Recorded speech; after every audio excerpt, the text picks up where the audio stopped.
Happy Sunday morning. Here we are at Cornerstone, and this is a fabulous weekend, the 4th of July weekend. We're having so much fun here. If you have not yet been to one of the services to see all the celebration, come at 10 o'clock. You will not regret it. Indoor fireworks, it is fabulous. I've still got confetti that I'm trying to get out of my hair from the last couple of days of being here. But you need to come. It'll be a lot of fun. This is my son-in-law, Seth. He is married to my daughter, Heather, and she has always been my little princess. So he's taken on quite a feat, but he's done a really great job of treating her like a princess and they serve each other so well. So it's been beautiful to watch in their first 7 months. 6.5 actually. 6.5 months. Not keeping count though. Of marriage. Many, many years yet to come. But I wanted to bring him on this morning just to talk about the value of community. As a young adult, I know in today's society with technology being what it is, it's so easy for us to communicate without really being face to face. And we lose a lot of relationship when we're not face to face. So establishing community around yourself purposefully is a job. And also the value of doing that is the reason why I brought him here this morning. So I'm just going to let him speak to that issue a little bit, and we'll go from there. Well, thank you, Debbie. Mom, I appreciate it. And I apologize if I'm not just totally prepared, but when you asked me to talk about community, the first thing that really came to my mind was just where I was prior to Cornerstone versus where I'm at now. And it was a huge difference for me. I grew up in church, Church of Christ, but the thing was, the life that I was living outside of church versus how I live now, there was a huge difference. I wasn't living for God, I was living the world standards, I was living for myself. And since coming to Cornerstone and actually being involved and calling this place home, it's a huge difference for me.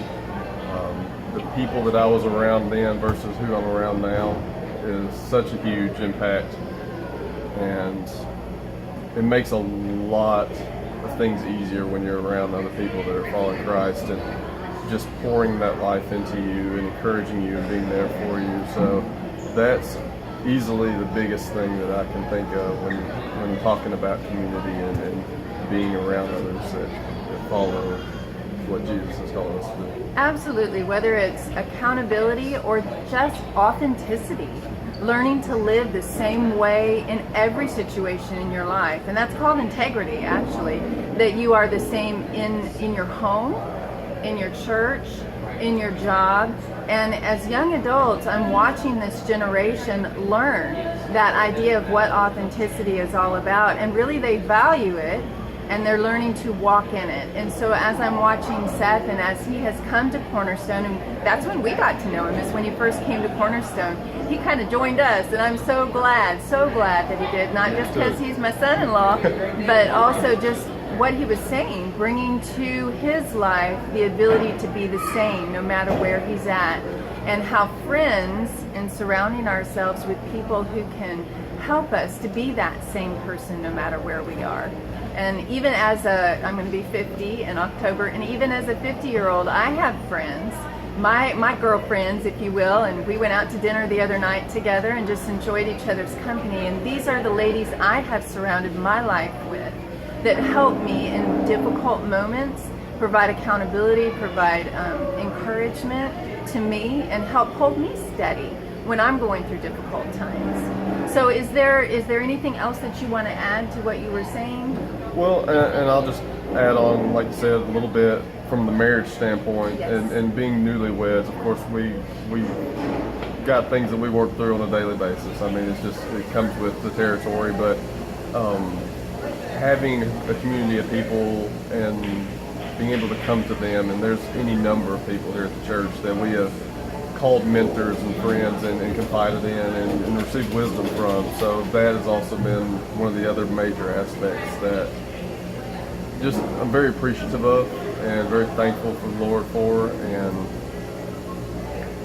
I mean, I just love being able to have those people in my life to go to when questions or when I need wisdom or anything like that. So Absolutely. And we think about marriage as, oh, now we're married, we're one, and all of a sudden we know we're compatible and we know how to act with each other all the time. And that is so not true. It's two lives coming together and learning to selflessly put the other one in first. And that takes practice and getting to know one another. So being able to bring other couples alongside that are maybe a little further ahead in that process, and other people who are going through it at the same time as well, really provides that encouragement and somebody to bounce things off of, as well as just have a whole lot of fun. Yep, The that's young right. adults in this church, they have a whole lot of fun. That is true. So I hope that you have a wonderful 4th of July and celebrate our freedom in this country and our freedom in the gospel of Jesus Christ. Have a great Sunday, and like I said before, if you haven't been to one of Cornerstone's programs on the July 4th weekend, this is your last chance at 10 o'clock this morning. Come, enjoy, have a great day. See you next week. Cool.